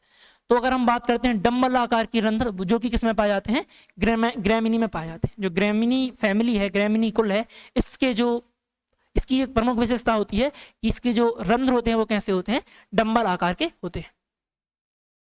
आगे अगर हम बात करते हैं ग्रेमिनी के बारे में, तो उसमें कौन कौन से प्रजातियां, मतलब कौन कौन सी फसल के प्रकार सम्मिलित होते हैं, उसके बारे में हम बात करते हैं। सबसे पहले देखते हैं स्टोमेटा क्या है। स्टोमेटा जो होता है, जिसे हम रंध्र कहते हैं, रंध्र पत्तियों की त्वचा पर पाए जाते हैं। ठीक है, यह सूक्ष्म छिद्र होते हैं जिनके द्वारा पौधे गैसों का आदान प्रदान करते हैं, जैसे CO2 को लेना, ऑक्सीजन को छोड़ना। और अगर हम बात करते हैं तो जल के बाष्पोत्सर्जन में भी क्या करते हैं, सहायक होते हैं, जल के बाष्पोत्सर्जन में। आगे अगर हम बात करते हैं तो ग्रेमिनी क्या है, तो इसमें सभी पौधे जैसे कि गेहूं हो गया, चावल हो गया, मक्का हो गया, ज्वार हो गया, बाजरा आदि क्या होते हैं, सम्मिलित होती है। इस पौधों की जो पत्तियां होती हैं वो डंबल के आकार की रंध्र वाली होती है। तो अगर आगे हम अगले क्वेश्चन के बारे में बात करते हैं तो क्या है, धान्य फसलें किस कुल में आती हैं। तो अभी हमने बात की, जो चावल हो गया, गेहूं हो गया, ये सभी किस में आती हैं, तो ये ग्रेमिनी में आती है। ये किसके अंतर्गत आती हैं? ग्रेमिनी। ग्रेमिनी कुल के अंतर्गत ये पाई जाती हैं, फिर आती हैं। आगे अगर हम बात करें तो देखो ये धान्य फसलें क्या होती हैं? तो वे फसलें जिनमें अन्न या अनाज प्राप्त होता है उन्हें हम क्या बोलते हैं? धान्य फसलें कहते हैं। एग्जाम्पल के बारे में बात करें तो गेहूं हो गया, चावल, मक्का, और ये सभी इसके क्या है? जौ, बाजरा, ये सभी इसके एग्जाम्पल हैं। जो धान्य फसलें क्या होती हैं? वे फसलें जिनसे वही सेम चीज है, रिपीट है। आगे अगर हम बात करते हैं, अगला जो हमारा प्रश्न है, चयनित विधि किसे कहते हैं? तो चयनित विधि क्या है? आपके सामने 4 ऑप्शन है, जल्दी से इनका आंसर रिप्लाई कीजिए कि चयनित विधि किसे कहते हैं।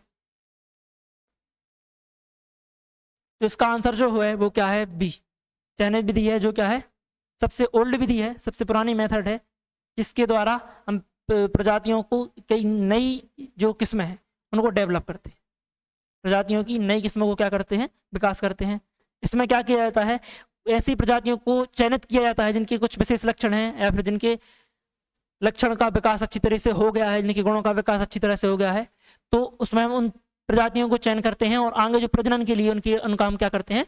उपयोग करते हैं।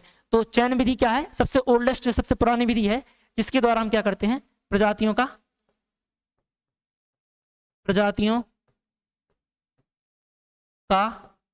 चयन करते हैं। कौन सी प्रजातियों का? जिनमें क्या होते हैं? विशेष गुण उपस्थित होते हैं। जिनमें विशेष गुण उपस्थित होते हैं। और इनका प्रयोग कहाँ किया जाता है? इनका प्रयोग किया जाता है नई प्रजातियों को विकसित करने में। इनका प्रयोग किया जाता है नई प्रजातियों को विकसित करने में।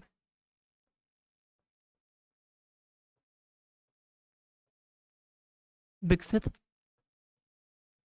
करने में इसका क्या किया जाता है? प्रयोग किया जाता है। तो इसका जो हमारा आंसर होगा वो होगा सबसे पुरानी प्रजाति। आगे अगर हम बात करते हैं तो क्या है सिलेक्टिव मेथड, जिसे हम चयन विधि कहते हैं? तो यह पौधों और जंतुओं के सुधार के लिए उपयोग की जाने वाली एक प्राचीनतम, सबसे प्राचीनतम एवं पारंपरिक विधि है। इसमें क्या किया जाता है? मनुष्य द्वारा अच्छे गुणों वाले जीवों या फिर पौधों का चयन किया जाता है और उन्हें अगली पीढ़ी के लिए प्रजनन हेतु क्या किया जाता है? उपयोग किया जाता है। अगला जो हमारा प्रश्न है, श्वसन के दौरान पायरोविक अम्ल कहाँ बनता है? मतलब पायरोविक अम्ल बनता है तो किस चक्र में बनता है? आपके सामने 4 ऑप्शन है, जल्दी से इसका आंसर दीजिए कि किस चक्र में जो पायरोविक अम्ल है उसका निर्माण होता है। जल्दी से आंसर कीजिए, इसका क्या होगा आंसर? इसका जो हमारा आंसर है वो है डी, ग्लाइकोलाइसिस द्वारा। तो ग्लाइकोलाइसिस द्वारा कैसे पायरोविक अम्ल का निर्माण होता है? अगर हम श्वसन के बारे में बात करें तो श्वसन एक ऐसी प्रक्रिया है जिसमें ग्लूकोज का विघटन करके ऊर्जा का निर्माण किया जाता है। जिसमें ग्लूकोज का क्या होता है? विघटन होता है और ऊर्जा का निर्माण किया जाता है। तो जो श्वसन है एक ऐसी प्रक्रिया है जिसमें हम क्या करते हैं? जो ग्लूकोज है इसका क्या करते हैं? विघटन करते हैं, और इसका विघटन होता है पायरोवेट में। इसमें पायरोवेट में किसमें होता है? पायरोवेट।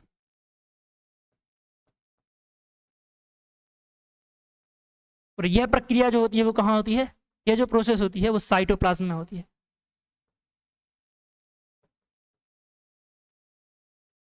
जिसे हम कोशिका द्रव बोलते हैं। कोशिका के अंदर केंद्रक और कोशिका झिल्ली है, उसके बीच में एक द्रव भरा होता है जिसे हम साइटोप्लाज्म बोलते हैं, कोशिका द्रव कहते हैं। तो यह प्रक्रिया कहाँ होती है? जो ग्लूकोज को पायरोवेट में तोड़ा जाता है, पायरोवेट के दो अणुओं में तोड़ा जाता है, उसमें कुछ ऊर्जा ही मुक्त होती है। तो यह प्रक्रिया होती है साइटोप्लाज्म में। उसके बाद आता है क्रेब्स चक्र। और क्रेब्स चक्र में क्या होता है? ये जो पायरोवेट है वो क्या होता है? ऑक्सीजन की उपस्थिति में अन्य भागों में टूटता है, जिससे हमें ऊर्जा और किसकी प्राप्ति होती है? ऊर्जा और कार्बन डाइऑक्साइड का निर्माण होता है, जल और कार्बन डाइऑक्साइड का निर्माण होता है। ठीक है। और इसमें 36 एटीपी से लगभग 38 से 36 एटीपी क्या होती है? ऊर्जा उत्पन्न होती है। तो ग्लूकोज से पायरोवेट कहाँ मतलब बनता है? साइटोप्लाज्म बनता है। और इस प्रक्रिया को हम क्या कहते हैं? ग्लाइकोलाइसिस कहते हैं। इसे हम क्या कहते हैं? ग्लाइकोलाइसिस कहते हैं। अगर ये पायरोवेट अम्ल जब टूटेगा, अगर ऑक्सीजन की उपस्थिति में टूटता है, उसे हम बोलते हैं क्रेब्स चक्र, जिसमें 36 या फिर 38 एटीपी के रूप में क्या होती है? ऊर्जा का निर्माण होता है।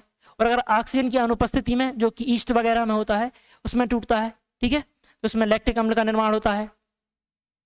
आगे अगर हम बात करते हैं तो इस क्वेश्चन का जो हमारा आंसर है वो क्या होगा? ग्लाइकोलाइसिस होता है।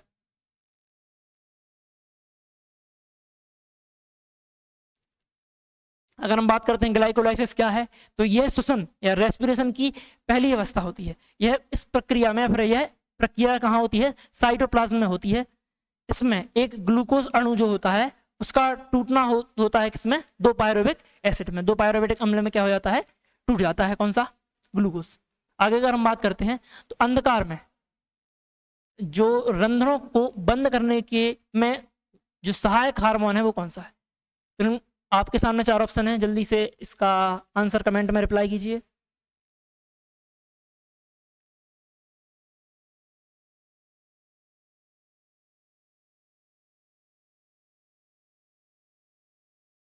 अंधकार में रंध्रों को बंद करने में सहायक बद्धियमन कौन सा है, तो इसका आंसर जो हमारा होगा वो होगा ABA, जिसे हम बोलते हैं एब्सिसिक एसिड। इसका आंसर क्या होगा, एब्सिसिक एसिड। यह एकमात्र ऐसा हार्मोन है जो कि पादप में पाया जाता है और वृद्धि को रोकने का काम करता है। यह एक प्रकार का वृद्धि रोधक हार्मोन है, वृद्धि रोधक हार्मोन है। ठीक है, इसका अन्य काम क्या होता है, जो अंधकार के समय में रंध्रों को क्या करना, बंद करना, इसका कार्य होता है।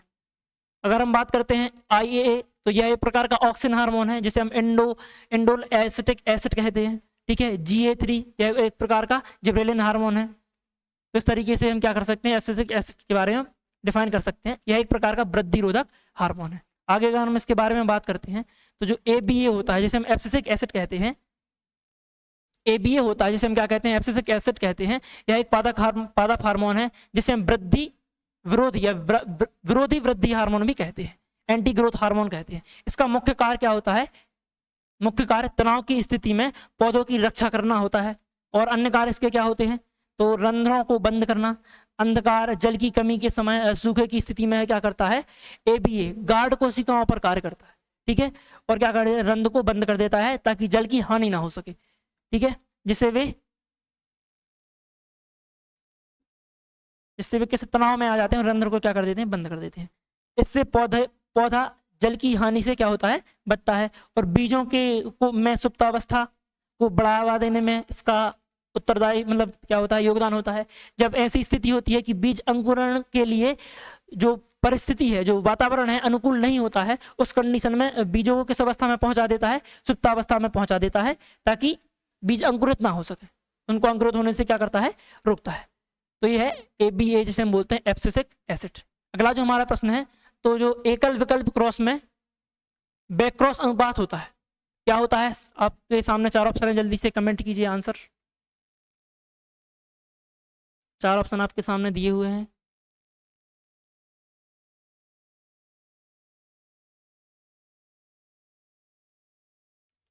सबसे पहले तो हम बात करते हैं एक विकल्प क्रॉस, जिसे हम मोनोहाइब्रिड क्रॉस कहते हैं, वो क्या होता है। तो मोनोहाइब्रिड क्रॉस में एक ही प्रकार के जीनोटाइप के पौधों को क्या किया जाता है, संकरित कराया जाता है। मतलब इस संकरण की एक ऐसी विधि है, संकरण क्या कहलाता है, 2 प्रजातियों को आपस में मिलाना और नई प्रजाति का निर्माण करना, संकरण कहलाता है। तो संकरण की एक ऐसी विधि जिसमें एक ही प्रकार के प्रजाति के पौधों को का संकरण कराया जाता है, क्या कहलाता है, एक विकल्प या फिर मोनोहाइब्रिड क्रॉस कहते हैं। इस तरीके से इसमें हम डिफरेंस कर सकते हैं। इसमें एक ही प्रकार के लिए हैं, मतलब पौधे लिए गए हैं, या फिर एक ही प्रकार के जीनोटाइप लिए गए हैं, जैसे BB, और यहाँ पे भी BB लिया गया है। लेकिन यहाँ पे RY स्मॉल r, मतलब कैपिटल R Y और capital R small y, small r small y, small r capital Y, इस तरीके से अलग अलग लिया जाता है। इसमें जो रेशियो बनता है, अगर हम बात करें तो डाई हाइब्रिड क्रॉस में जो रेशियो बनता है वो 9:3:1 का बनता है। और अगर हम बात करें एक विकल्पी क्रॉस मोनो हाइब्रिड के बारे में हम बात करते हैं, तो इसमें क्या होता है, 1:1 का क्या होता है, क्रॉस अनुपात बनता है। ठीक है, तो इस तरीके से हम क्रॉस करवाते हैं मतलब बीजों का, और नई प्रजाति का क्या करते हैं, निर्माण करते हैं। अगला जो हमारा प्रश्न है, अगर हम बात करते हैं मोनोहाइब्रिड क्रॉस की, तो जब हम एक ही अणु या एक ही गुण के लिए 2 अलग अलग जीनोटाइप वाले माता पिता के बीच क्रॉस करवाते हैं, तो क्या होता है, एक विकल्पी क्रॉस होता है, मोनोहाइब्रिड क्रॉस होता है। जैसे टॉल और डॉर्फ, इसे हम क्या बोलते हैं, मोनोहाइब्रिड क्रॉस। जब एक ही गुण वाले 2 अलग अलग, अगर हम बात करते हैं एक ही गुण वाले, तो जब अलग अलग गुण वाले 2 जीनोटाइपों को हम क्या करवाते हैं, क्रॉस करवाते हैं, तो उसे हम बोलते हैं डाईहाइब्रिड क्रॉस। अगला जो हमारा प्रश्न है, कोशिकांग मिलते हैं तो अगर हम बात करते हैं कोशिकांग के बारे में, उससे पहले हमें सबसे पहले ये मालूम होना चाहिए कि कोशिका क्या है। ठीक है, जो सामने आपके ऑप्शन दिए गए हैं इनका क्या क्या मतलब है। सबसे पहले हम बात करते हैं कोशिका के बारे में। तो हमारे शरीर की सबसे छोटी इकाई जो होती है वो क्या होती है, कोशिका होती है। सबसे छोटी इकाई संरचनात्मक एवं क्रियात्मक इकाई होती है वो क्या होती है, कोशिका होती है। और कोशिकांग के बारे में बात करें तो कोशिका की झिल्ली के अंदर कुछ ऐसे अंग पाए जाते हैं जो कोशिका के विभिन्न प्रकार के कार्यों को संचालित करते हैं, जिन्हें हम क्या बोलते हैं, कोशिकांग कहते हैं, सेल ऑर्गेनल्स कहते हैं। अब यहाँ पे सेल ऑर्गेनल्स कहाँ पर मिलते हैं, तो अगर हम बात करें प्रोकैरियोटिक कोशिका और यूकैरियोटिक कोशिका के बारे में, तो प्रोकैरियोटिक कोशिका ऐसी कोशिका होती है जिसमें कोशिकांग उपस्थित नहीं होते हैं। मतलब इसका जो केंद्रक होता है, इस कोशिका का जो केंद्रक होता है पूरी तरह से विकसित नहीं होता है। इसका जो केंद्रक होता है अविकसित केंद्रक होता है, अविकसित केंद्रक होता है। अगर हम बात करते हैं यूकैरियोटिक कोशिका की, तो इसका जो केंद्रक होता है पूरी तरह से विकसित होता है, केंद्रक विकसित होता है। साथ में इसमें सभी प्रकार के कोशिकांग भी पाए जाते हैं। इसमें क्या होते हैं, सभी कोशिकांग झिल्लीबद्ध होते हैं, सभी झिल्लीबद्ध कोशिकांग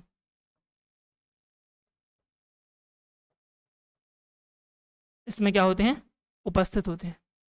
सभी झिल्लीबद्ध कोशिकांग इसमें क्या होते हैं, उपस्थित होते हैं। लेकिन प्रोकैरियोटिक कोशिका ऐसी होती है जिसमें अविकसित केंद्रक होता है। इसके कोशिकांग जो होते हैं पूरी तरह से स्पष्ट नहीं होते हैं, केंद्रक स्पष्ट नहीं होता है, और कोशिकांग इसमें बहुत कम कोशिकांग पाए जाते हैं, और इनके जो कोशिकांग होते हैं वो झिल्लीबद्ध नहीं होते हैं।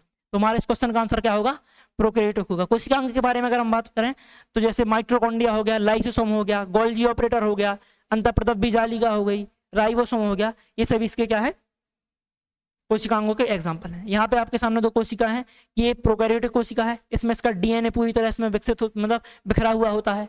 कोशिका के अंदर एक केंद्रक होता है, केंद्रक में क्या भरा हुआ होता है, गुणसूत्र भरे हुए होते हैं, उसका डीएनए भरा हुआ होता है। तो इसमें जो डीएनए पूरी तरह से बिखरा हुआ होता है, क्योंकि इसमें जो केंद्रक होता है वह झिल्लीबद्ध नहीं होता है। इसका जो न्यूक्लियस होता है उसमें न्यूक्लियस मेम्ब्रेन नहीं पाई जाती है, और ये होती है जंतु कोशिका, या फिर जैसे हम बोलते हैं यूकैरियोटिक कोशिका। जंतु कोशिका और पादप कोशिका जो होती हैं वो यूकैरियोटिक कोशिका में आती हैं, जिनमें देखिए ये जो कोशिकांग दिख रहे हैं ये माइटोकॉन्ड्रिया है, राइबोसोम्स हैं, ये एक्सोसोम्स हैं, और ये एंडोप्लाज्मिक रेटिकुलम है। ये पूरी तरह से झिल्लीबद्ध होते हैं, ठीक है, और विकसित केंद्रक होता है इसमें। तो इस तरीके से हम प्रोकैरियोटिक यूकैरियोटिक में क्या कर सकते हैं, विभाजन कर सकते हैं। तो कोशिकांग क्या क्या होते हैं, तो कोशिका के भीतर उपस्थित विशेष संरचनाएं जो कि विशिष्ट कार्य करती हैं उन्हें हम क्या कहते हैं, कोशिकांग कहते हैं। जैसे कि बात करें तो नाभिक न्यूक्लियस हो गया, माइटोकॉन्ड्रिया हो गया, एंडोप्लाज्मिक रेटिकुलम हो गया, गोल्गी निकाय हो गया, और लाइसोसोम हो गया। आगे अगर हमारा अगला जो प्रश्न है, जो लास्ट प्रश्न है, वो क्या है, वह स्थान जहाँ पे स्पिंडल तंतु गुणसूत्र से जुड़े हुए होते हैं। तो सबसे पहले तो हम बात करते हैं कि स्पिंडल तंतु क्या कहलाते हैं। जो गुणसूत्र के अंदर स्पिंडल तंतु होते हैं, स्पिंडल तंतु कहलाते क्या है, तो जब कोशिका का विभाजन होता है तो उसका जो केंद्रक है दो भागों में विभाजित होता है। जब केंद्रक के दो भागों में विभाजित होने से पहले इसमें क्या होता है, जैसे मान लो कोशिका का केंद्रक है, इसमें गुणसूत्र ऐसे भरे हुए होते हैं इस तरीके से। जब विभाजन की अवस्था होती है तो ये गुणसूत्र क्या हो जाते हैं, इस तरीके से ऐसी संरचनाएं बना लेते हैं, इस तरीके से क्रोमेटिड्स की संरचनाएं बना लेते हैं। और अगली अवस्था में क्या होता है, ये जो गुणसूत्र हैं यहाँ पे एक ऐसी संरचना का निर्माण होता है जिससे स्पिंडल फाइबर्स, इस तरीके से तुरक धागे निकले हुए होते हैं, जो कि ये जो क्रोमेटिड्स हैं इनको इस तरीके से अपने अंदर क्या कर लेते हैं, बांध लेते हैं इस तरीके से।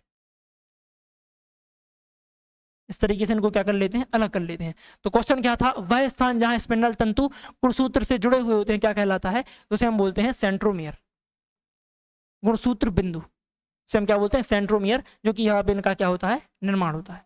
इसमें गुणसूत्र जो होते हैं पूरी तरह से बंधे हुए होते हैं, किसके द्वारा, ये होते हैं स्पिंडल फाइबर्स, इन्हें बोलते हैं स्पिंडल फाइबर्स, ठीक है। स्पिंडल फाइबर्स के द्वारा जो गुणसूत्र हैं वो किससे जुड़े हुए होते हैं, सेंट्रोमियर से जुड़े हुए होते हैं। इस तरीके से जो क्या होता है, हमारा आंसर होगा गुणसूत्र बिंदु होगा। अगर हम बात करें